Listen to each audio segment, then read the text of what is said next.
I'd like to welcome you all to this meeting of the Healthy Planet Action Coalition with Chris Vivian from the group of experts on the scientific aspects of marine protection. And it's a great pleasure to have Chris join us to talk and share his great expertise on the governance of carbon dioxide removal in the ocean and related aspects. So Chris will speak to us for, I think, about 20 minutes and then open up broad discussion with all participants. Chris, thank you. Okay, so I've got two presentations, one a very short one to do governance, which is just saying what the London Convention protocol are doing currently in terms of looking at other techniques for governance. But first I'll kick off with a presentation about an ocean fertilization technique, which some colleagues on the NOAC group have proposed recently, or not very recently perhaps. And I'll just explain why for at least part of the ocean that might not be a good idea. So that's how I'm going to do it. Hopefully it won't take too long. I'll just share my screen. Now then, where are we? Too many things on the screen at once, I think.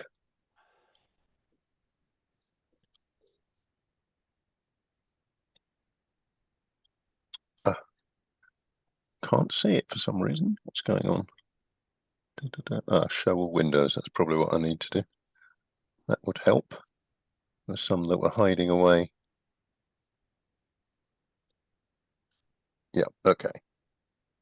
So I'll put it onto slideshow. So hopefully you can see my title slide there. Yes, thank you. Okay. So I've titled it, well, it's not a good idea to fertilize ocean gyres. And this is particularly with respect to the climate arcs technique that Clive and who is it? Can't remember now, amongst others have proposed. So the climate arcs concept, just in essence, the key parts of it, I'll just put up there on that slide for you to see. So they say photosynthetic growth is increasingly limited by lack of nutrients. Removal of ocean life by overfishing and whaling and other things has reduced natural nutrient levels over large ocean areas by loss of their excretion. Those nutrients still exist in deeper waters, but the warmer seas are slowing the rate of mixing. And finally, that the addition of appropriate levels of missing nutrients to the ocean surface could enable substantial recovery of ocean biomass. And if I move to the other slide, this just illustrates what they're proposing. You can't see it very clearly, but perhaps this is the rear end of a ship here, towing a large pipe that goes down to something like 300 meters. And then it comes back up towards the surface, and there is a sort of diffuser section at the end. The idea being that it picks up the water from the depth and brings it up close to the surface. And the diffuser section allows it to mix with the water near the surface, because if you bring up deep water and just let it come out, it's cold and dense and would sink. So the diffuser part is quite important in order to avoid the stuff just sinking straight away. So that's the climate arcs concept. So just a few things first. I just want to mention a little bit about ocean circulation. Now, many of you are familiar with the AMOC, but generally, winds, water density, and tides are what drives ocean currents in general. Coastal and seafloor features also influence them in terms of direction and speed and location.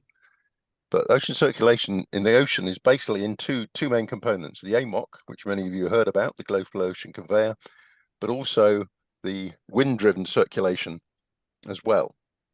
And the winds create surface currents by transferring their energy to the water by friction, and the wind-driven circulation is the most dynamic part of the current system. And the Earth's rotation results in the Coriolis effect that probably most of you have heard of, which means that it deviates currents in the northern hemisphere into the right, and also then opposite direction left in the southern hemisphere. And this force deflects them, about 45 degrees from the wind direction initially.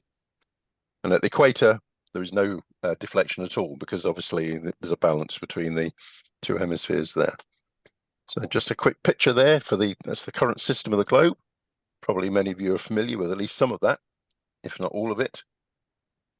And you notice in the middle of these systems, there's these gyres. There's 5 in the globe, 2 in the Atlantic, 2 in the Pacific, and 1 in the Indian. Although there could be a sort of sub-gyre in some parts of the oceans as well. But the main ones, there's 5 which are recognised. And in fact, you can see them just clearly identified here. And they're a major feature of the ocean system. They move water in a large circular patterns around the ocean basins. And they're an example of what's called geostrophic flow, type of movement that occurs when forces acting on the object are weak relative to the influence of the Earth's rotation, allowing the Coriolis deflection to be the main factor that determines the direction of motion.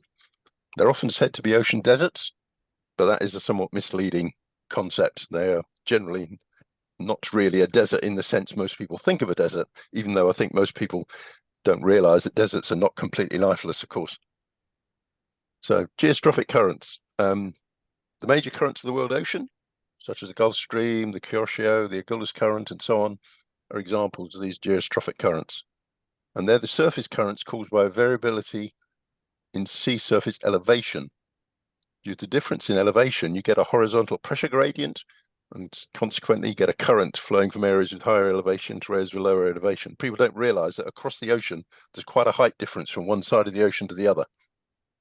And in the northern hemisphere, as the gyre rotates clockwise, because the net movement of the Ekman transport, that I'll mention a bit later, it's 90 degrees to the right of the wind in the top 100 meters. In other words, towards the center of the gyre.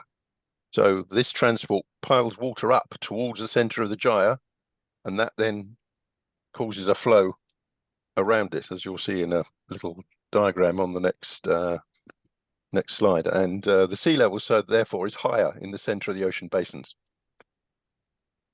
And there's a little diagram there, just shows you some of what's going on. And the pile of water inevitably has a tendency to try and flow downhill due to gravity. And as it tries to do that, it's deviated again by the Coriolis force. So you get this circular clockwise current around the center of the gyres.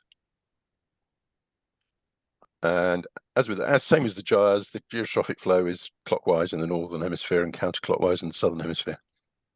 Now, just a diagram of an Ekman spiral. I won't try and go into great detail about it, but basically the top layer of the ocean gets deviated by the wind, as I've said, because of the Coriolis force. The next layer down gets deviated a bit more and a bit more. And this affects about the top 100 meters. But the net transport overall is at right angles to the wind direction over that total depth. Something that probably isn't that familiar to many people. Anyway, to move on to the ocean gyres in a bit more detail themselves and the system there. This, as I said before, they're not lifeless. I'd just like to take the Sargasso Sea in the North Atlantic gyre as an example. Many of you heard of the Sargasso Sea, of course. The Sargasso Sea Commission report that there's a link to at the end shows the importance of the Sargasso Sea. And despite the fact that it's claimed to be a lifeless area in the middle of a gyre, there's a lot going on. There's fisheries, there's all sorts of things. There's lots of human activities, and there's also a lot of actual benefit to various communities around it economically from that area. And so people always think the gyres have low productivity.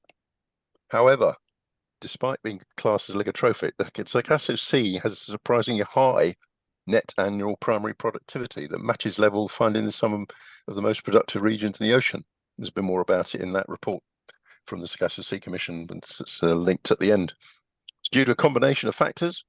There's a lot of photosynthesis going on in the surface waters of the Sargasso Sea. It has a deep euphotic layer. It has a very different plankton and associated nitrogen fixation going on. Most of the production is recycled by bacteria. This is not the same as what happens in the surface layers of the ocean outside the gyres, where you have phytoplankton, zooplankton, and so on, and been mineralized, so-called microbial loop. So this is driven very differently to other areas of the ocean, but that ecosystem exists, and also I've looked at just a very quick search around looking at what the other gyres might have. North Pacific gyres seems to have some similarities to Sargasso Sea from my quick look. However, the Southern Hemisphere gyres all seem to have pretty low productivity. South Pacific's the lowest of all, and it's obviously the one that's most remote from land. But they still have unique ecosystems that are adapted to these low nutrient conditions. And these current systems have been in place since, well, certainly since the Panama Isthmus closed off and the Atlantic was cut off from the Pacific, which I believe was somewhere around about 3 million years ago. So the current systems is what forms the gyres, and those gyres are what forms the ecosystems, the currents form the ecosystems effectively in those areas. And despite the fact that there's been this quite a good data that originally the oceans had something like double the biomass they do have currently, that biomass is not from the areas of the gyres. So the ocean gyres are maintained, as I was just saying, by their current systems and the stratification that limits exchange of nutrients and so on with the surrounding waters. These are unique ecosystems that don't need fertilization. Any such fertilization would lead to those ecosystems being massively changed to a state unlike any that existed previously in those areas. So in my view, any use of the climate arc concepts in the ocean gyre areas is liable to be harmful to those ecosystems. That's not to say the same would be applied elsewhere, but within the ocean gyres, which are the biggest areas, and I think some of the proponents of the climate arc concepts, I think, conceived of doing this in the ocean gyre areas. And at the end, and I can send you the actual slides so you can distribute, and if you like, there's a list of all of the various references and things that I picked up the information from, including that report down the bottom there from Laffoley et al., which is from the Sargasso Sea Commission. The Sargasso Sea is a remarkably rich area, despite the fact it's nominally an ocean desert. And the only thing I'd like to say finally on this little presentation is, if you're interested in ocean CDR, this recent paper by Rowling is well worth reading if you want to delve into the detail. And if you don't want to go into all the detail, I just encourage you to read the section that I've mentioned there towards the end, pages 12 to 13, which talks about debunking frequently encountered statements and arguments. It's a very good paper, and I would recommend it. And that's all I've got to say on that. Perhaps I can stop there, and we can talk about that, and then I can have the short presentation about governance whenever you're ready to do that. Okay, I'll stop the share. Thanks very much, Chris. That's a good starting point. Let's open up conversation about the issues that you've raised in that presentation, and I invite anyone who wishes to speak to raise their hand, and Mike McCracken is first. Mike. Let's see. Hi, Chris. Very interesting. So can you give a perspective of what happened in the gyres back during the glacial period? So what is it like when things are colder, and what is the projection for what will happen in the gyres as we get warmer? Well, certainly as the gyres get warmer, as with happening generally, stratification is becoming stronger, which is reducing any mixing with natural mixing with the layers underneath the gyres. Presumably the temperatures in those waters is going to increase in those surface layers. But the thing of that Sargasso Sea as well, which you may have seen, the euphotic layer is rather deeper than general. It can be several hundred meters or more deep. It's part of the feature of the system, as it seems. So what will happen when it gets warmer? I'm not at all sure. I'm not an expert on that area, really. I know a bit about CDR and so on, but the gyres are not something I've ever had a lot to do with. And frankly, for the geostrophic currents and all that, I had to rack my brains from back my days of my university degree many years ago and look some stuff up just to make sure I remembered things correctly. So I wouldn't be too certain about what would happen, but I guess that the system, because it's based on bacteria, the main recycling is all bacterial. I assume that will speed up essentially if temperatures go up. That sort of reactions will generally speed up. What that'll mean for the ecosystem, I'm not at all certain. But of course, many of the creatures that are found in the Sargasso Sea are migrants. Things like tuna and things, they migrate there at certain times of year and out again. Sharks, likewise. Of course, they may be affected where else they are in the ocean as well. So whether that'll reduce their appearances in the Sargasso Sea, I've no idea, because it depends on their main sort of feeding, breeding areas and the like, I guess. So I thought that a lot of the flow into once you get down sort of below the thermocline was sort of along isopycnals if you get below so, the thermocline, then you're into the basically the density-driven system in the deep sea, like the North Atlantic deep water coming down from the Arctic, Antarctic deep water coming the other way, and you get these multiple layers, some going in opposite directions to each other. And there's about 4 or 5 main layers in the Atlantic, I think, if I remember rightly. But yeah, so those are basically density-driven system beneath the surface layer. That's right. Thanks. Chris, in saying that by fertilizing the gyres, you would affect a sensitive ecosystem. The situation is that those systems are already under massive stress from global warming, and also, I assume, from fishing. And so one of the purposes of the marine geoengineering techniques is to increase the overall nutrient level and increase biomass.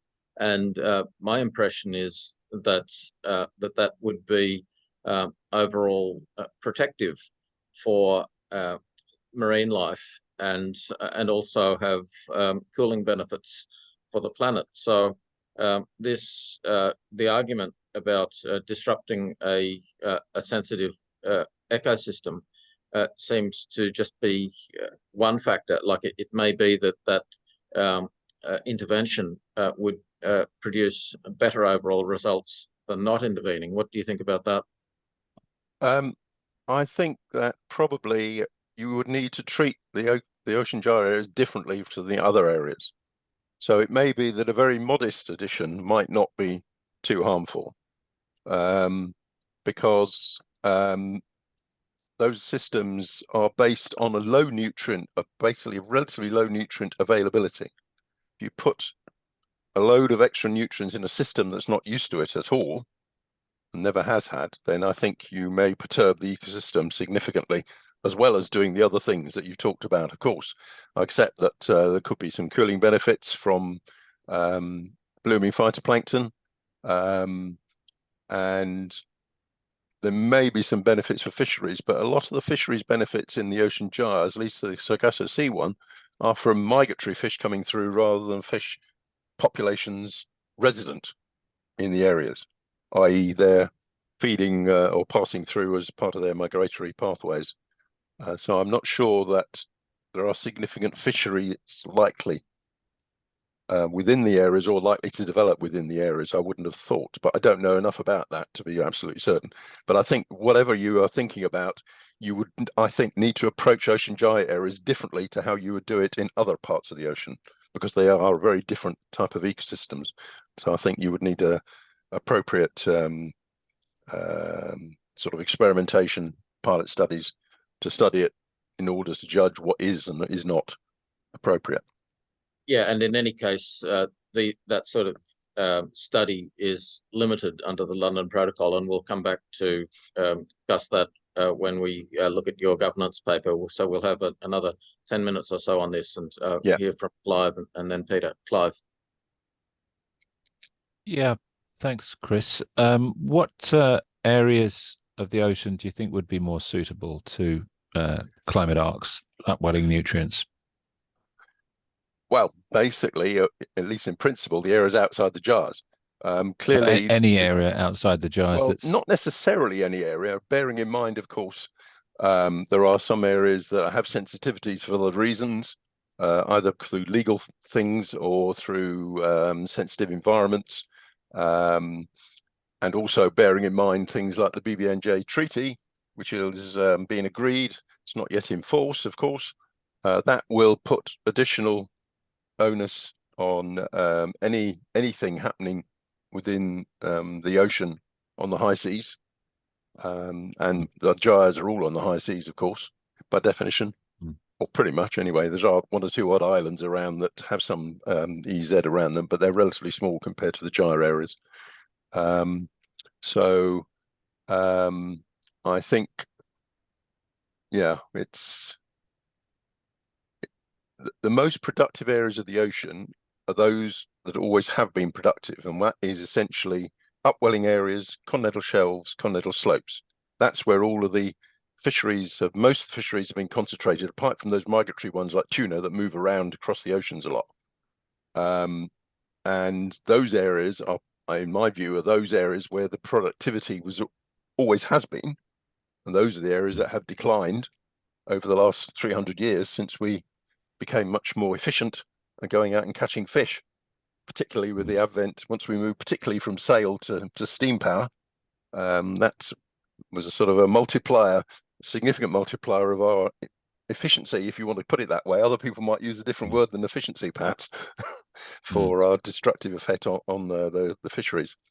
Certainly, if you look, I mean, I worked for an organisation in Northwest England many years ago that had been established in 1892 because of the concerns about the incoming steam trawlers being too efficient, and they wanted to try and preserve the fisheries in the inshore waters. So this is a long-standing issue that goes back, as some people have already said in the past, something like 300 years is the period over which we've really made an impact on fisheries. Thanks, Chris. so it's hard to say what area. So the gyres, I think gyres just need to be treated differently, is what I would say. You couldn't just go and do the same things you do elsewhere, not without careful experimentation first. Yeah. To see, okay. Thank you. Because you might need to do it quite differently. I would suspect you would do it at a lower level and not try and do anything like as much as you would in the other areas. Okay. All right. Thank you. Peter. Yeah. Let's see. A few very simple questions. When we talk about the gyre, is that pretty much equivalent to people saying whole basin in the ocean? No, it's the areas inside those currents that I showed the maps of. So the currents around the outside are not part of the gyre. So in the North Atlantic, you've got the Gulf Stream obviously going up one side, across the North Atlantic, and then you've got the other currents, Canary Current, so on, come down the other side. Those are not part of the gyres. They're effectively the boundaries to the gyres. So whole basin would be the gyre plus the boundary. Yeah. Yeah. Okay, good. And then I wasn't paying enough attention, but I think you said it in one sentence. The problem with putting fertilizer for increasing the iron or whatever it is in the gyre, what was the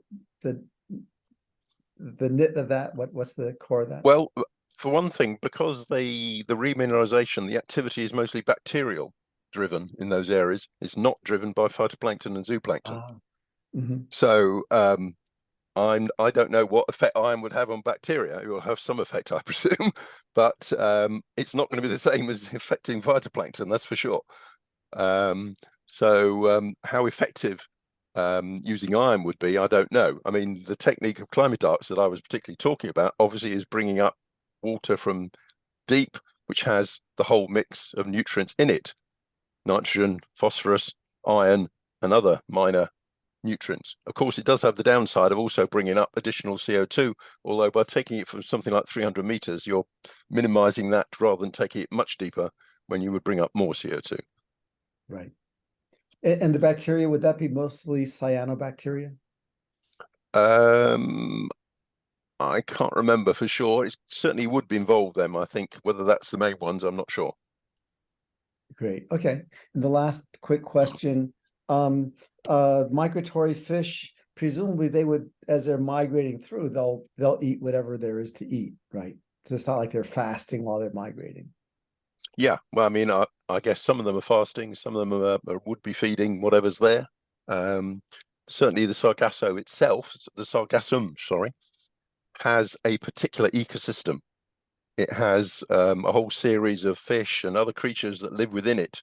In fact, some of them are endemic. They're quite unique to that ecosystem. So that little ecosystem around the floating weed is something that is pretty unique. I don't know if some of those fish get predated by other fish that come along, because the fish in the weed are pretty small, most of them, I believe, maybe only 10 or 20 centimeters in size, perhaps. And bigger fish might predate them, I suppose. Right. Okay, good. Thank you. Thanks, Peter. Robert, Chris. Yeah, Chris, I mean, you've touched on this in answering other questions, but I'm a bit intrigued about the areas that are included in the gyres that would be inappropriate for additional fertilization, and the areas that are not in the gyres that would be appropriate for it. So whilst you've been talking, I've just found another map of these gyres, and the impression I have from this is that almost the entire ocean, apart from the littoral regions and the continental shelves, almost the entire open ocean is in a gyre. Well, apart from the currents, so the Gulf Stream, for example, is not in the gyre. Correct. And the same goes in the other currents. So the currents I showed earlier on those maps, they are the boundaries of the gyres. They're not part of the gyres because they're carrying their material away from the gyres effectively. They're going round it, but some of them are shooting off in different directions, like the North Atlantic drift comes off the Gulf Stream over into Europe, for example. And there are other current systems that do something similar as well. No, but I mean I accept that. But having said that, there's still the kind of the area that is in the middle of the of those currents still represents, just sort of eyeballing the map, it still represents like 80% of the ocean. Oh yeah, it's probably a very large percentage indeed. I would agree. Yeah.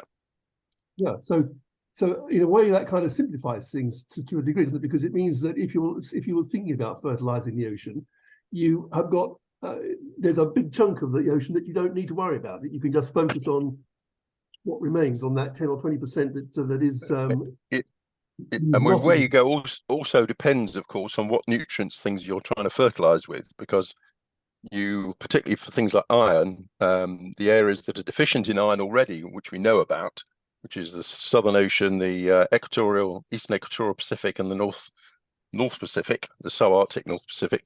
Those areas have plenty of other nitrogen, phosphorus type nutrients, but they don't have iron, which is what limits their productivity. That's why they're low in chlorophyll. So those areas, if it's iron you're talking about, those areas was where you would have the biggest effect. Now, for other things, for the other substances, it varies a bit, because obviously the other one I haven't mentioned is silica, because of course diatoms need silica as well as the other nutrients as well. But that will vary a bit around the ocean depending on the circumstances. Close to coast, you get more nutrients, obviously. Further away, the amount of nutrients coming from the land, at least, is obviously decreased significantly. Okay, fine, thank you. Now, rather than continue questions on this presentation, Chris has a second presentation on governance, which I think opens up some of the issues that of particular interest to discuss. So I'll invite Chris now to make his second presentation, and then we'll continue with discussion on both presentations. Thank you, Chris. Okay.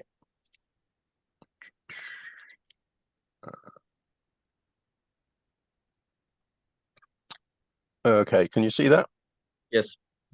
Okay, right.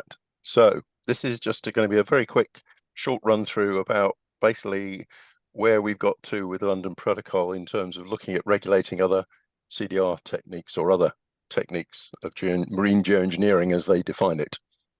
So I'll just talk about the amendments to the 2013 amendments that probably most of you are familiar with, so I won't dwell on that unless you particularly want me to say something about that. I'll briefly say what GAZAMP is, and then I'll talk about what the GAZAMP working group's advice to the London Protocol parties was. The London Protocol parties considered it, and they made some decisions back in October last year. So in terms of the 2013 amendments, there's a lot of text here, but basically you're already aware, I think most of you, of the amendment that came in to regulate marine geoengineering in general, but at the moment only specifically addresses ocean fertilization. And that's really all you need to know about that. We needn't go into all the detail here unless you want to come back to it, okay? So GAZAMP. So the GAZAMP is the joint group of experts on the scientific aspects of marine environmental protection. You left environmental out, Robert, but never mind. It's an interagency body of the United Nations, originally established in 1969. And we currently have 10 UN agencies as members or sponsors of the body. And we are looking to try and include an 11th one, which is the UNFCCC, which is something under discussion, I believe, at the moment. So that's who the body is. And the people on the body are appointed independently. They're not appointed by governments or institutions. They're basically invited by the sponsoring agencies to become members, and they don't represent their governments or their institutions. They're there as their individual experts.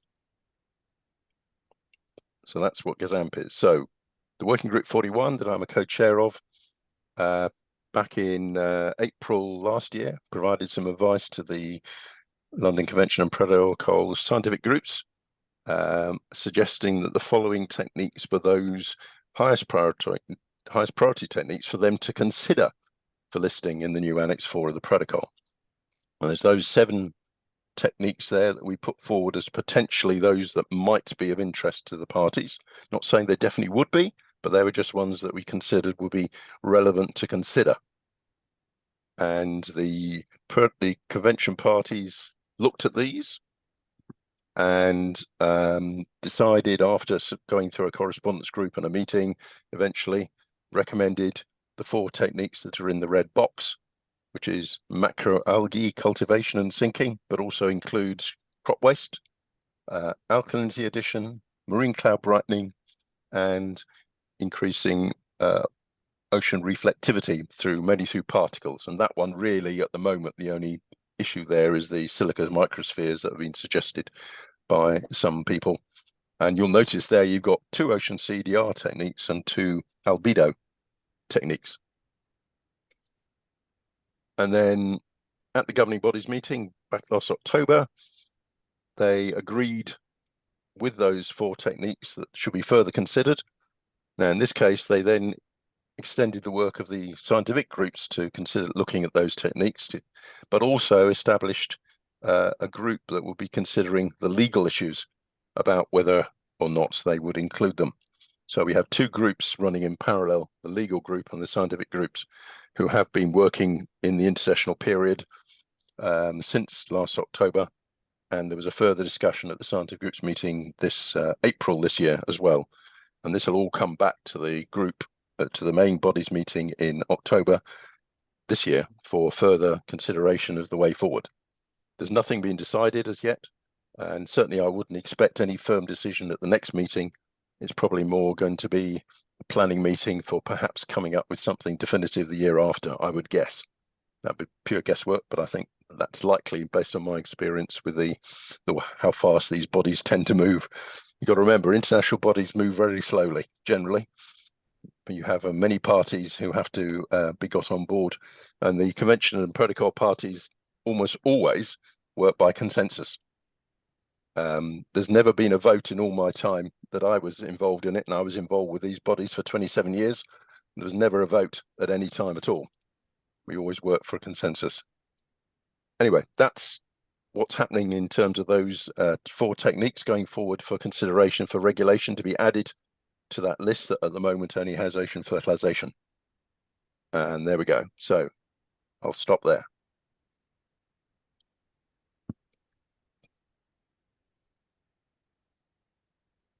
Thanks very much, Chris. Now we can continue the discussion on both the presentations, and we'll hear first from Anton. Thank you, Chris. That was excellent. I'm curious, given your insight and your experience into both organizations and the processes they use to make decisions, and your assessment that it's always done by consensus and therefore those things take a long time.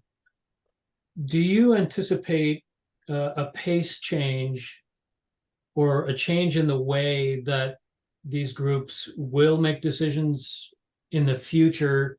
And I'm talking, a year from now, 5 years from now, 10 years from now, as climate change inevitably only gets worse and solutions become of more interest. Do you anticipate any of these bodies being more reactive or responsive, given they're going to be experiencing everything we're all going to be experiencing too? And if so, do you think that's a good thing, or do you have trepidation about that? I think it is possible that they could speed up to some extent in response to a perceived need. At the same time, it isn't always very easy to make decisions on things quickly, particularly if any major players have some resistance to it. So, for example, interestingly, the United States is not a member of the London Protocol, although it is a member of the London Convention. And in the negotiations for the protocol amendment, of which they were not a party, the United States was very vociferous about basically wanting to hold back and not push ahead and all that sort of thing. But that was back in 2013. The picture is somewhat different now, because the US delegates now discussing these issues are much keener to be involved and want to push things along a bit. I suspect that's in reaction to the fact that there's many startups and institutions and others coming forward with projects who want to do things in the ocean, and the US have realized they need to have a system to get a grip on it. So I think that has certainly, in regard to the US, has certainly, I think, had a marked effect on their sort of perceptions as the way forward, in terms they need to move much faster than perhaps they would have done back in 2013, some 10 years ago. Because at that time, ocean fertilization was really the only sort of one around that people were very familiar with. And the reason they were familiar with it in 2013, of course, was because of the Haida Gwaii experiment in 2012. That's obviously got a lot of attention. So I think that of itself did stimulate part of the agenda. And the further activities now that are ongoing, I think it is also providing some stimulation. So I suspect that could be a factor in how fast people can move. At the same time, by their nature, these bodies usually have annual meetings. The scientific group meets in the middle of the year, and the governing bodies meets in sort of autumn time generally. But they can have ad hoc meetings if really required, and that has happened in the past. If they need to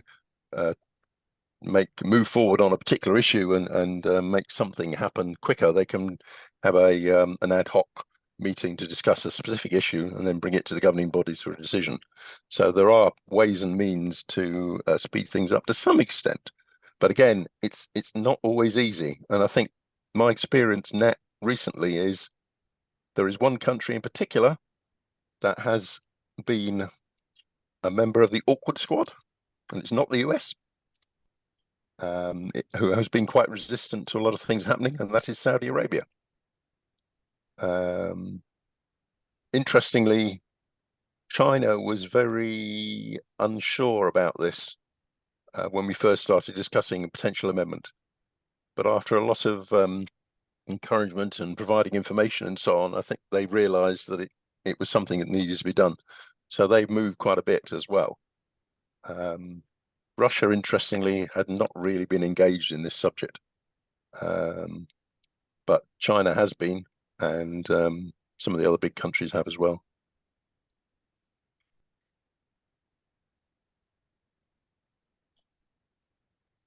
Okay, I'll go ahead. Very interesting. Amazing what you can cover in 5 minutes, Chris. Talk about drinking from a fire hose. So question is, the governance needs to have goals.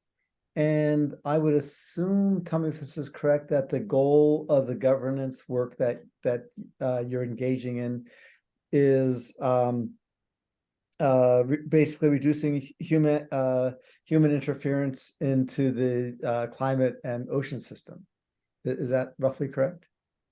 Well, the remit of the London Convention and Protocol is fundamentally protection of the marine environment. That's the basic remit, full stop.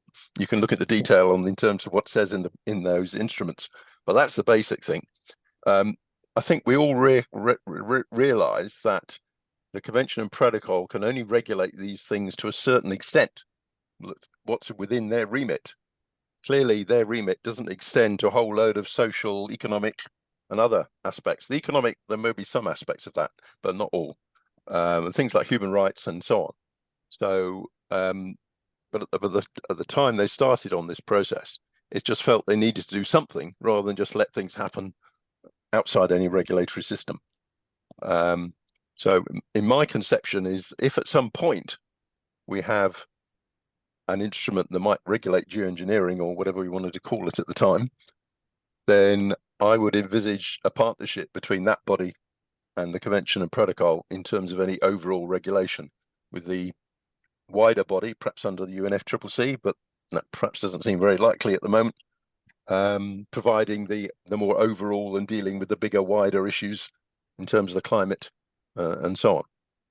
And the other thing is just worth mentioning is the exam working group, which I'm co-chair of. We're developing an integrated assessment framework, which is designed to take into account all the natural science and social science issues. And the working group is about 45% social scientists now. So it's not dominated by natural scientists at all. So we're looking to try and develop something that will encompass all of the issues. Now, that would not be something that the Convention and Protocol could buy into completely, because some of it's outside their remit, but we hope it will be a useful instrument for permitting bodies or funders perhaps, or others, to use to be able to screen proposals for techniques to go into the ocean to enable an assessment that would cover the whole gamut of different issues that any of these techniques would raise. There's a lot there. The question then is, a lot of us, or if there are a number of us working to create a focus on humanity surviving, humanity flourishing, in addition to reducing our interference into the climate system. A lot of us have a feeling that we've sort of gone over the edge and be smart to restore historically safe climate. If we were to succeed to get the UNFCCC interested in a historically safe climate for humanity, which would be below 300 parts per million likely, how would that reflect in the work of your governance bodies? So, well, as I said, no interference to let's make it safe for humanity again. That's a big change. It's unlikely, but if we did. Yeah, well, I mean, I think whatever international body that might appear that would regulate the whole climate sort of type techniques overall, I think would need to, with regard to the ocean at least, would need to partner up with the London Convention and Protocol, because clearly a body that deals with the atmosphere doesn't have the expertise to deal with the ocean specifically in terms of specific regulation. Whereas I think a partnership has the possibilities if it's appropriately developed. So I would envisage that's how any sort of system should work. And it may be, of course, there will be other bodies for other techniques that might need to have partnerships with an international body as well. I don't know what exactly, but I mean, I wouldn't rule any of them out. It's something, I think it's such a wide issue that I think it's got to involve different people. The other big one at the moment, I mentioned briefly earlier, the BBNJ Treaty, that sets down quite a big issue for dealing with biodiversity. And it sets quite a lot of targets for doing things like EAAs and requiring EIAs for things. There's also issues there for other things, of course, things like genomic related stuff, which is not perhaps directly relevant here. But there's about 4 main issues under that treaty. EIA is one that's probably going to be where there'll be significant interactions between London Convention and Protocol and that body when it's established, and also other bodies too. So there's going to be quite a bit of a 3-ring circus, I think, because obviously people at the CBD are interested as well in that area. There's also things like the regional conventions, OSPAR, Helsinki, other ones around the world, Caribbean, for example. So there's going to be a whole range of people who would need to be involved in any of these sort of discussions, I think. Right. Great. Thank you. Thank you, Peter. Apologies, I was on mute when I tried to introduce you earlier. And Robert, Chris.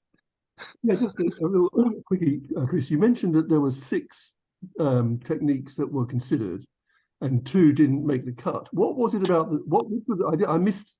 I blinked, and I missed which the 2 were that didn't make it. Okay, hold on a second. I'll just remind myself. There was actually 7 recommended. Actually, the ones that didn't make it were what about them that actually made them fail? Well, it was a question of just priorities, I think, in terms of fundamentally the perceived scale of activity going on in those areas. So the ones that seem to be very active, a lot of people getting involved, seem to be more important and urgent of needing looking at than those where there was relatively little activity. So that there was actually 3 that were they not failed because they could come up again later. But the 3 that were put on the back burner, as it were fertilization for fish stock enhancement, which actually is only essentially be a variation on ocean fertilization. It wouldn't be a completely new technique, really. Then there's mineralization of CO2 in rocks under the seabed, which again is a bit of a variation on the existing controls that the Convention and Protocol have in terms of putting CO2 down into old sort of oil and gas reservoirs and the like. CCS, in other words, carbon capture and storage. And then the last one was extraction of CO2 from seawater, so direct ocean capture, I think it's sometimes called. That was the 3 that didn't get included at the moment. I think it was just a question of what's perceived as more important to tackle at the moment. Not that the others had no value, but just that they were not perceived as important currently. Thank you. Okay, thanks, Robert. Clive. Yes. The marine cloud brightening one, Chris, is that just for sea salt? Because some of us are talking about iron-3 chloride from ship flues to deplete methane, but that would also make a haze, and you'll know of the ARM paper, the radiative forcing is just as much from haze as from brightening clouds. Would it be no, you can't. That's got to be sea salt, or would that be considered? Not necessarily. I mean, the other thing with that one is the one where there is a question, I think, in some people's mind about whether the Convention and Protocol's bodies remit would cover them, because clearly they're putting things into the atmosphere. Now, some of that stuff will come down again onto the sea surface, of course. And there is a precedent of a sort in that back in the 60s, 70s, there was something called marine incineration going on, where in the US and in Europe, there were these special ships that incinerated hazardous waste that was too nasty to deal with on land at the time. They were either very toxic things, like with lots of chlorine in, or they were very, very smelly ones with full of sulfurous compounds that, like the stuff that you put in gas to make it detectable, but worse than that. So that's why they used it. So that was regulated because it was clear most of the waste they started out with were the chlorinated ones. And you could see that when they had the plumes from the incinerators, the plumes would usually touch down on the sea surface and therefore could deposit materials into the sea. And as I think we talked about at NOAC, there's quite an interest from some people now in the sea surface microlayer and the effects of that from pollution and other things. And so that will be perhaps the angle. But whether that would necessarily carry the day, I have no idea. the legal people have got to make some decisions about that. So I don't know if that one would even go through at all at the moment. It might do, but it might not. What, the incineration? No, the marine clad brightening. Yeah, with iron 3 chloride. Okay. Well, with anything, probably. With anything. When you say go through, that you mean I they mean, might say they might decide that they shouldn't regulate it because it's not really within their remit. oh, They I might see. not. I don't know. Yeah. It's a legal issue fundamentally. Yeah. Can I just say, Franz and I were just earlier today talking about incinerating plastic, collecting plastic and incinerating, adding iron 3 chloride to it. But I don't think incinerating plastic would be a good idea. It gives off horrible fumes. Yeah, but if you can have combustion catalysts and make it hot, then everything burns. You get rid of everything. It's just CO2. The marine incinerations, they were being incinerated about 1200 degrees centigrade, and they still had pollutants and things causing problems from that. So unless you're going to suggest you're using something like a plasma torch, then I think you could still have problems. Okay, need to talk to Franz. Thank you. Now, Chris, I'd like to explain, trying to put my finger on my concern about this process. I had a look at the homepage of the London Convention, and its title is Convention on the Prevention of Marine Pollution by Dumping of Wastes and Other Matter.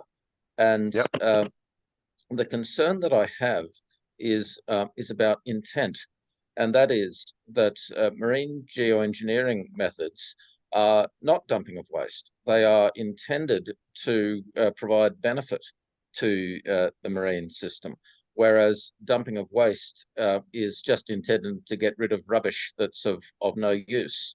And so it just seems to me that marine geoengineering should have been, from the start, ruled out of scope by the London Convention and London. Well, no, you have to refer to the text of the Convention and Protocol, because there is an article there, a general one, that the contracting parties shall individually and collectively protect and preserve the marine environment from all sources of pollution and take effective measures to prevent, reduce, and where practical, eliminate pollution, control caused by dumping, and so on.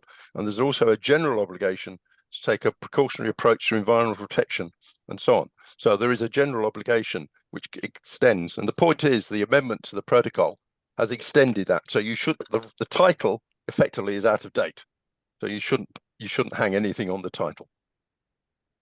All right, but it's still the case, I think, that the title implies a highly pejorative attitude towards marine geoengineering, because but Robert, marine geoengineering can still cause pollution if it's done wrongly, surely. Yeah, but the pollution is incidental. Or the potential doesn't matter. For, and well, okay. So, but it's still. I would have thought that if they were, there's an impression of a highly politicized process here, where groups who are ideologically hostile to marine geoengineering have, I suppose, exploited the protocol. I'll have to correct you there, Robert. Those groups had very little influence except around the margins. This was pushed by countries, not by NGOs at all. And there was a general concern from the countries represented both in Europe, North America, and Asia, and elsewhere. They were the ones who were pushing this forward. The NGOs made quite a bit of noise and so on, but they were no means instrumental. So I think your perception of the Convention and Protocol, I think you wrote something about this a long time ago, I seem to remember, and that was completely mistaken in my view, because I've been in those bodies for 27 years, so I know what they're like. Yeah, okay. Well, I suppose that I still feel that there is this pejorative context that suggests that, for example, ocean iron fertilization can be classified as the dumping of waste. And no, it doesn't. The amendment is crafted out in a different way, because it's taken from there is a part of the text of the Convention and Protocol that talks about dumping doesn't include placement of matter for a purpose other than the mere disposal thereof, provided such placement is not contrary to the aims of the protocol. And that's where this amendment came out of.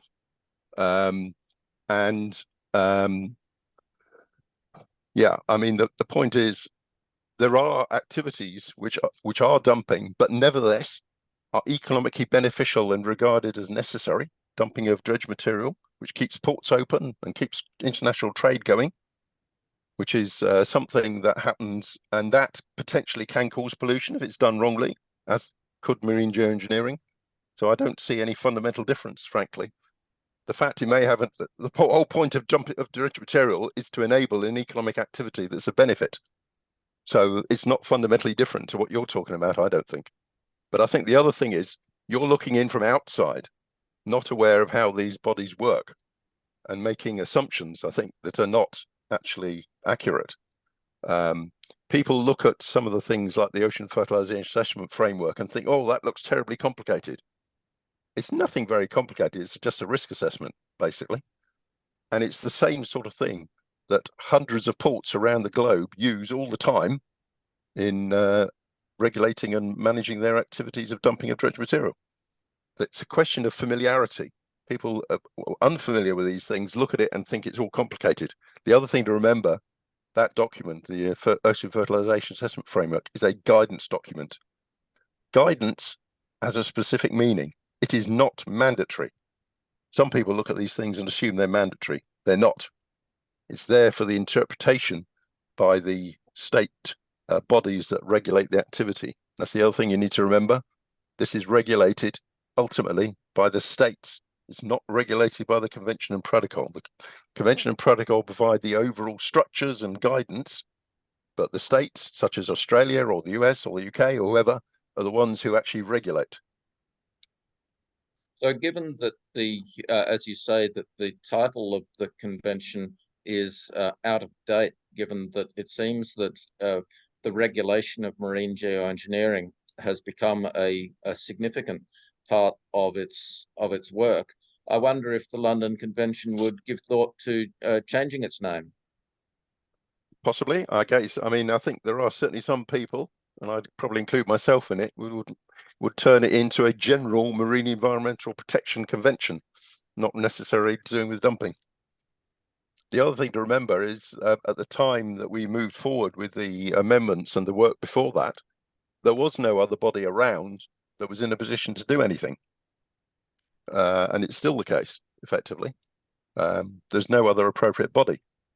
Certainly, I think the parties to the Convention and Protocol would regard them as being much more suitable than, for example, the Convention on Biological Diversity, which has no legal powers anyway. Thanks, Chris. I will go on to Jim Baird. Chris, I have had a stroke, so I can't speak very well. So I wonder if Chris will respond to some questions that I put into the chat. Just a moment. Yeah, I'll put the link to the rolling thing in the chat. Yeah, I'll do that. I've already put the rolling. Oh, it's already there. Robert's done it. Yeah. Okay. And I think Jim's questions must have just gone to you personally. I don't see them. Hang on, maybe it's further up the screen. Oh, I haven't seen one from Jim at all. Okay, Jim, you mustn't have hit send on your questions. Please hit send and share them with us. Yeah, you got to hit the little arrow thing to make it go.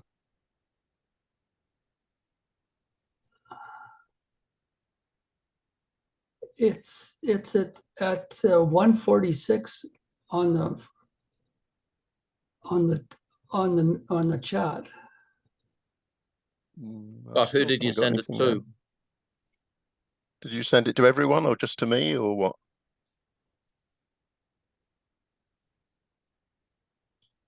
Jim, I suggest perhaps we'll let you work that out and maybe come back to you. Is that okay? Okay. Okay. So Mike McCracken. Thanks. Chris, I have two questions. One relates to governance and one to the science. So on the governance, I was sort of the atmospheric rep to SCORE for 9 years. Is SCORE involved in how GSAMP works?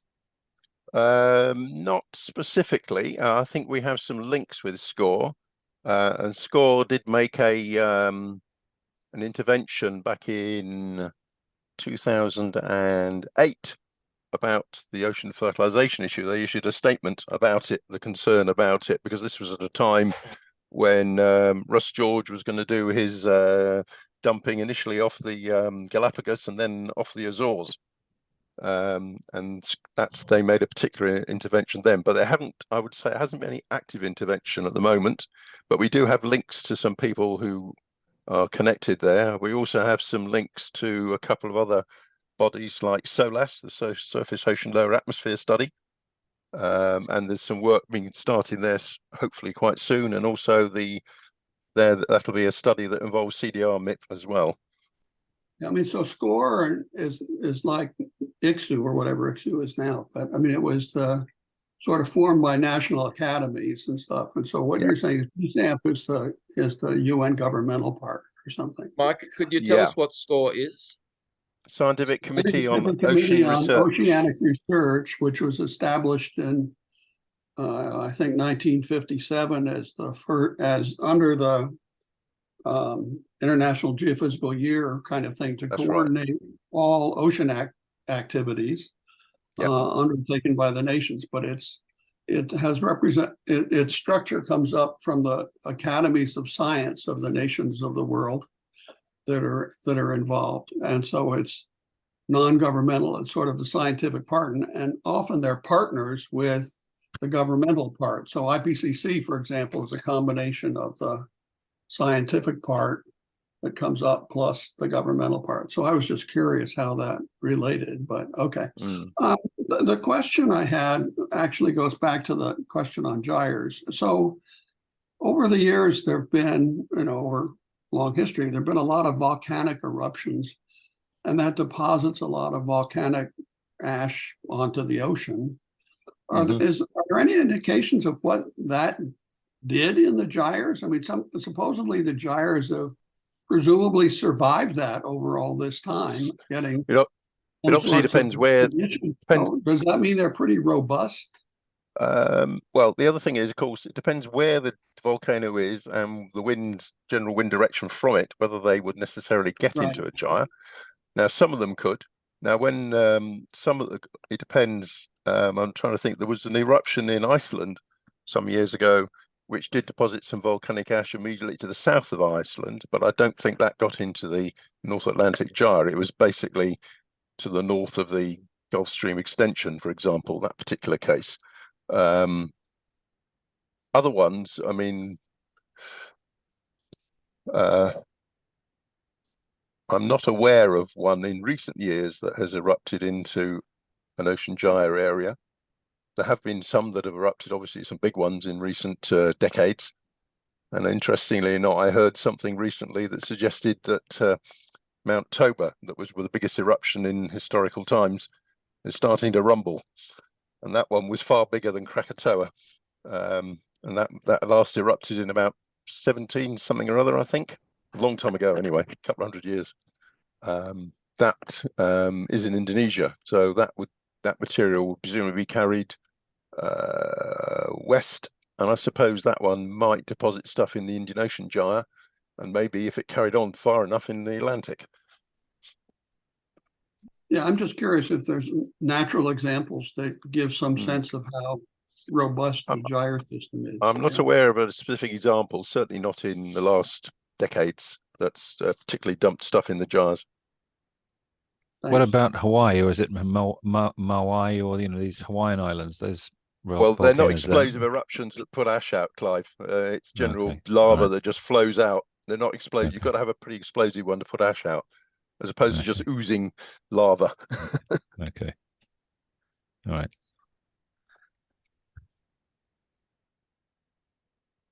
I think Ron's next, if that's okay, Robert. Thank you, Robert. Yes, Chris, thank you. This is very interesting.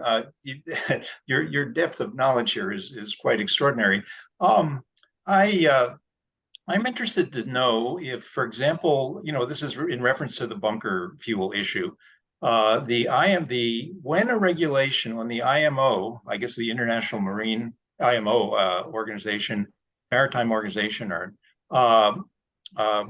does a regulation that significantly increases warming, particularly in certain parts of the ocean, which the studies now indicate about 1 watts per meter square over those particular marine channels, with about 0.1 for the entire globe, increase in warming, which would, I presume, have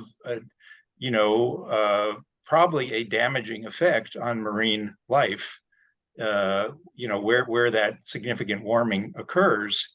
So it's an interesting question, because here is a situation where the status quo ante was a result of human, emissions of fossil fuels that was helping marine life, not deliberately, but at least in terms of cooling. I mean, that the sulfur may be another issue. We know it was harmful to human health, but it conflicts. And so what I'm getting at is, would it be, possible for your organization to take up issues of warming and cooling and possible, and of course I'm thinking of, methods to reduce that warming that could include aerosol emissions from those ships, or relaxing the bunker fuel at least temporarily until other more benign aerosols like seawater, as Stephen has suggested, could replace that. So it's just that it's kind of a hypothetical question, but you have a conflict between two agencies that appear to be working in opposite directions. Well, the Marine Environmental Protection Committee of IMO, which is the body that came up with those regulations ultimately, comes under a quite separate treaty, of course, the MARPOL Treaty of 1973-78. And certainly the London Convention and Protocol could not regulate anything to do with emissions from ships. That's very strictly an issue for MARPOL. That doesn't mean that we could not discuss it, because we have had discussions on issues that go across what we call boundary issues between ourselves and MEPC. And the examples that we've had there in the past were things like what we called spoiled cargoes was one. You may not be aware, but sometimes cargoes of various types get spoiled before, say, seawater gets into it or something, like a grain or something like that.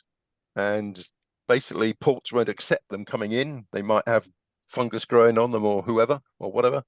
So they actually want to dump them at sea. So we had discussions about those in terms of how that should be handled and so on.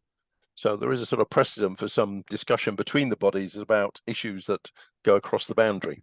But certainly the Convention and Protocol could raise issues with MEPC if they so wished, that aren't strictly within their remit, but within their interest in it from the angle, as you mentioned, of climate warming. But effectively, for that to happen, you're going to have to get a country, or even an NGO, actually, I suppose, to put a paper into the meeting to raise the issue, to get it discussed. It won't just happen of its own accord. Someone's got to actually stick their hand up, as it were, and say, hey, a minute, what about this? What should we say about it? It's something I suppose an NGO might be interested in. I mean, they're obviously interested in, quite a few of them interested in global warming issues. And we have about 3 or 4 NGOs, I think, in the Convention and Protocol. So we've got people like Greenpeace, World Wildlife Fund, ACOPS, and those are probably the 3 main ones I can think of off the top of my head. The environmental ones, anyway. We have some other NGO types, but they're different. They're not environmental ones. So yeah, that's the only way you get it discussed. Someone's got to come in with a paper and say, or raise their hand at a meeting and say, this is an issue we want to discuss. Would an open letter from a large group of distinguished experts such as yourself or others have? I guess you would have a conflict of interest, but other people would that be Well, another I mean, what possible one avenue? could always, if one could always write a letter to the Secretariat of the Convention and Protocol and say, this is an issue that's come up. You know, are you going to do anything about it, or however you want to phrase it? Whether that would of itself be enough, I don't know, or to be honest. It might, but it would certainly be much easier for someone who's within the meeting to get it raised. That would be the best option, I would have thought. So it's certainly something I have actually asked someone in IMO about. Were they really aware of the consequences of doing this at the time the regulations were framed? I suspect, and it goes back quite a long way, this is not a very recent thing. The planning for this regulation is like a decade or so old, when perhaps climate would have been less in the front of people's mind. I suspect it probably wasn't. I suspect the main thing was, I think the estimated, was it 80,000 people dying a year because of it or something? Something like that. Something of that order. That order anyway. Yeah, thank you. All right, now Jim has provided a comment in the chat, which is essentially a statement about thermodynamic geoengineering. I'm just wondering, should I read that out for you, Jim? I can. Or we can allow everyone to read Jim's statement and see if Chris has any comment on it. Yeah. Maybe Chris, you could just repeat the question and. Yeah, okay, I'll say it. It says the IPCC is big on ranges of probability. With thermodynamic geoengineering, GESAMP claimed, based on a paper by Kwiatkowski, that implemented at a large scale, that thermodynamic geoengineering would be temporary, regionally heterogeneous, and present the type of termination risks usually associated with solar geoengineering approaches. I don't think that's correct. We talked about OTEC, not solar. And the paper modeled an upwelling of the top 1,000 meters of the ocean at a range of 60 centimeters per second. Yeah, the reference in the paper and in the text, I looked at it this afternoon because I'd had an email from Jim, doesn't refer to solar geoengineering at all. It refers to OTEC, ocean thermal energy conversion, which is where the upwelling of 1,000 meters comes from. And it was a reference to that. It could well turn out that that is something of minor relevance. I don't know. We were not damning thermodynamic geoengineering. It was just using references to the Kwiatkowski paper, and also referring earlier in that section it was in, where there was a section about ocean thermal energy conversion, and there were papers in there that mentioned that particular termination risk. That's where it came from. It's if you look at it, it's paper by, I think, Fujita, who was in the beginning of that section. So we were just basing that information on published information from others. But as with all scientific research, things can move on. I'm looking at page 76 of your study number 98, and that's exactly what it says. It says heat pipe OTEC, also called thermodynamic. Oh, yeah, so it does. Yeah, sorry, I was mistaken there. No, termination risk. Yeah, that came from Kwiatkowski. That was there. That's what they came up with. That's what the quote is. And then the text after that about OTEC heat pipes and so on, that's information derives from earlier in that section when they're talking about OTEC. So we were just referring to existing information. That may well not be right. I would accept. I don't claim that is definitely I'm putting the up case. My hands. I'm putting up my hand for you guys to issue a retraction. Well, I don't think we need to retract anything. The papers that are based that on are the ones that may need to make a retraction. We just refer to another document, a couple of papers. That in science, things change and can be modified. You know, as time goes by, we learn more, and we can then disprove things that have come up. We don't have to issue retractions about everything. That every scientific advance doesn't have to issue a retraction about earlier papers. All right, let's move on. Thanks very much, Jim, for raising that.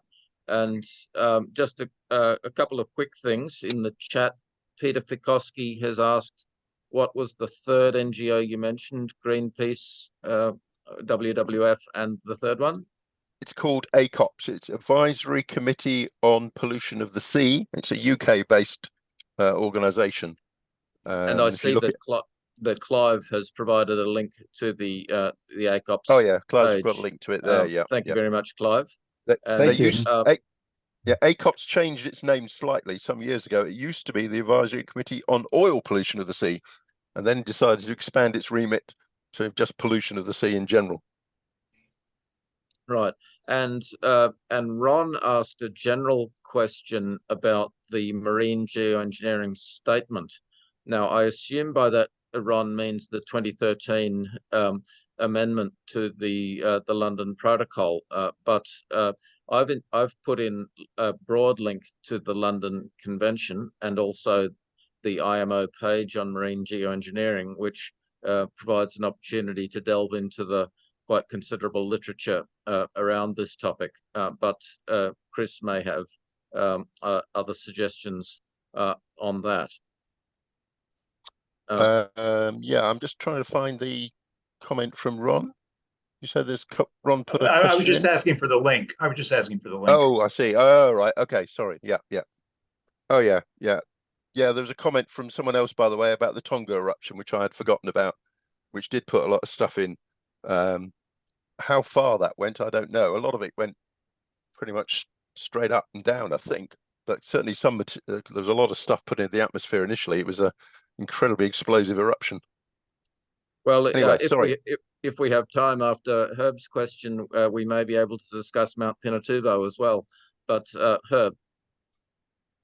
Thanks, Chris. It strikes me that you have a unusual, maybe even unique sort of set of skills and experience and perspective. On the one hand, with your quarter of a decade plus work with the convention and associated entities, and then participating in groups like ours and being very familiar with, the broader goals of using the ocean in a benign but critical way to draw down CO2 and cool the earth and whatever combinations are necessary to deal with the crisis that we face. So I guess in that context, and maybe this is sort of following on with the questions that others have asked, maybe a little more indirectly, but I mean, do you see the present institutional structure, of which presumably the convention is the key component of that regulatory structure, as sort of fit for purpose in order to be able to accommodate, if not promote, the kinds of trial testing and ultimate deployment that may be necessary? Or if not, are there particular either narrow or broad recommendations that or suggestions you might have for what changes need to be made in that structure and system? Well, I think I go back partly to what I said earlier, in that clearly the convention and protocol, and by the way, people should realize that the protocol is a standalone instrument. It's not a conventional protocol to a convention that you find in generally. It'll eventually completely replace the convention in itself. I can't remember the legal issues about why they went that way, but anyway, that's what it is. I can't. So the remit of the convention, it's the protocol that's the one that regulates marine geoengineering, not the convention. I think at the moment, its remit is fundamentally to do with marine environmental protection. And as I alluded earlier, if we're going to cover all of the other issues around it, then I think we will need some other body to partner up with. That's not to say some of the issues.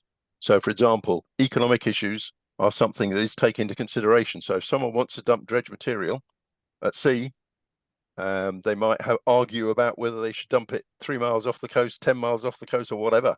Economic issues are part of the discussion about what you do in a particular circumstances. So economics is already effectively involved in decisions that are made under the convention and protocol. But what isn't covered is things like human rights and a lot of the social science type issues that have been discussed in recent years. Those ones are clearly outside. But the other one that's also clearly outside, which is where I see an international body being needed, is to set the, as it were, the overall agenda for how we, if we're dealing with climate intervention techniques generally, not just in the sea, but globally, atmosphere, land, a lot, who's going to set the agenda and say, you know, what's appropriate, what isn't, how do we account for it, monitoring, reporting, verification, and all those other issues. Now, clearly, within the ocean regime, the Convention and Protocol could probably deal with a narrow issue of what happens in there in terms of monitoring, reporting, and verification, but they're certainly not going to deal with the other ones. And by the way, the other thing that I've noticed is nearly everyone who talks about monitoring, reporting, and verifications is only talking about carbon credits. There's a lot more to MRV than carbon credits. And what people sometimes don't realize, if they don't get their MRV right in the first place for the environmental and other issues, they won't get a permit and they won't get any carbon credits.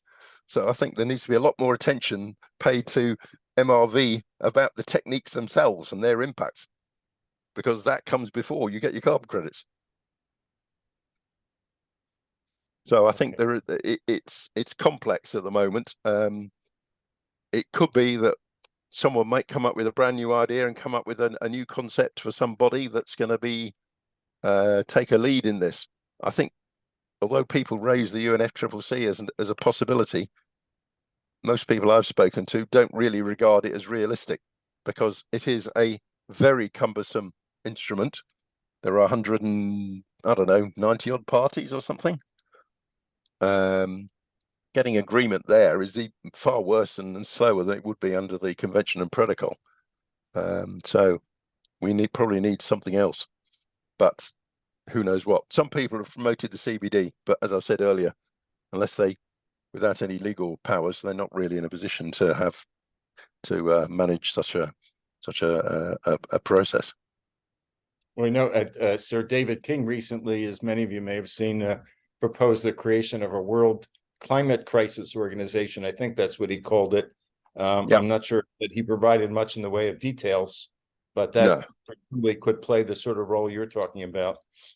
I got the impression that was more of not exactly an advisory body, a bit more than that, but it didn't seem to be a regulatory body, I don't think. But as you say, there wasn't perhaps enough detail there to be sure exactly what it would do. Of course, it could change into something else, perhaps. Well, I just hope that, and I think we all do, that there are people somewhere, even if they're doing it well hidden, that are thinking through these institutional changes that are necessary, so that they don't continue to be, or potentially be, the kind of barrier that I think a lot of us assume they may be to action. Yeah, I think the problem there, Herb, is that we've still got this problem, which has been batted around the various groups like this one and NOAC and so on, of that the basic politicians and everyone else are not on board for climate intervention in any form, basically, or very little anyway. Tinkering around the edges mostly, and even things like the US Inflation Reduction Act. I've been reading recently that the vast majority of things there seem to be going to the oil companies to stick carbon dioxide in the ground, which is not exactly going to get us a long way forward. And what some of the oil companies have blatantly said, this is just to enable them to continue their business. Yes. What can you say? But so I think until you can get the politicians to say that we need to do something about the climate, that's when they'll then decide to do something in terms of regulation. Trying to do something about the regulation in advance of that, I think, is incredibly difficult. Yeah. Chris, I'd like to go back to you mentioned the Haida Gwaii experiment in 2012. Russ George fertilizing in the North Pacific Ocean of British Columbia with the intent of increasing salmon yields, and it's been an immensely controversial activity. And I would just be interested in, you commented that it was quite significant in leading governments to introduce the marine geoengineering amendments to the London Protocol, and yet I suppose the the view from some of the supporters of Russ George has been that there was a lot of distortion in the political debate around that activity, and that's why it created the perceptions of a significant chilling of field research on ocean iron fertilization. What's your thoughts on those issues? I think it probably did have a chilling effect, yes. You're right, it's controversial, and setting aside the political side that I don't probably know so much about anyway, but there's certainly controversy on the scientific side in terms of what happened exactly and what the results were. There are people who very much support what Russ George claims, and there are others who don't. So where the truth lies there, I'm not at all sure. We do know that there have been good examples of volcanic eruptions depositing stuff in that part of the world. The Kasatoshi volcano that erupted back in the early 2000s, I think, and seemed to produce quite a large number of one of the types of pink salmon. I can't remember which variety now. So it's unclear to me for sure whether that had that effect or not. I'm not exactly agnostic, but I really don't know where the truth lies. But I think it's the way that they went about it that caused the problem, frankly. If they tried to do something, I think one of the complications, if I remember rightly, was that the Haida claimed to have had no treaty with Canada, so they could basically do what they wanted to within their own jurisdiction, or words to that effect, I think. Something like that anyway. But on the other hand, for what I remember, they did pretty much go outside the EZ, and certainly I don't think anyone would recognize they had any jurisdiction on the high seas, or very close. They were very close to it if they weren't outside it. I'm not sure. They certainly went something like 200 miles offshore, if I remember rightly. A precise position I'm not certain of. So yeah, it's my perception primarily that I think the Haida Gwaii had an effect, but I think it's probably, if you ask other delegates who were there, I think they probably agree that that had an influence. But it's certainly my perception. Thank you. Peter. Yeah, Chris, I love your comment that until we get governments interested in climate intervention, we're not going to get anywhere. Well, not within international regulation of climate intervention as a whole is what I was referring to. The overall picture to manage the whole thing. Yeah. And it certainly constrains things a lot. In California, we got past a resolution last month that says that that California is committed to, I don't have the exact wording, but it's committed to restoring the climate for future generations. And we're working to get that similar resolution introduced into the House and Senate. In your view, would that start tipping the scale so governments have permission to think about intervention? Possibly. It does remind me, actually, interestingly, Wales has something called the Wellbeing of Future Generations Act. Which is very forward thinking. But interestingly, the UK and the rest of the UK, their governments have not picked up on that one, but the Welsh have. And it's certainly been, and it's also been, I think, quite an influential instrument in Wales in influencing how other legislation was put forward and managed. So you might want to look into that. I will definitely. That's great. And an add-on question for anyone here. My local representative, who I've known for many years, said, well, she'd be interested in introducing it when we got a couple or a few environmental organizations involved. Are there any, is anyone on this call part of it, such an organization that might want to endorse a resolution that says that we're committed to restoring the climate, restoring a historically safe climate for future generations? And anyone you recommend? If you keep it as general as that, you might well find some people. The only thing is that what some people might draw that you want to do from that is where it might be the sticking point. Off the top of my head, I know. Yeah, I know, but it's we just keep that it fairly people can short say, for yeah, just well, that's that what you say reason, now, yeah. but what then now are you going to do with it? I know people like Greenpeace will be very skeptical. Well, they might not be skeptical of just the bare resolution you've mentioned. They could probably support that. Most NGOs probably could, but it's where it goes from there that will be the suspicion might prevent them from signing up to it because they're worried about where it would go. There are probably relatively few environmental NGOs who are very keen on other than what they call nature-based solutions, which I think is a misnomer anyway, because most nature-based solutions involve a lot of technology in practice.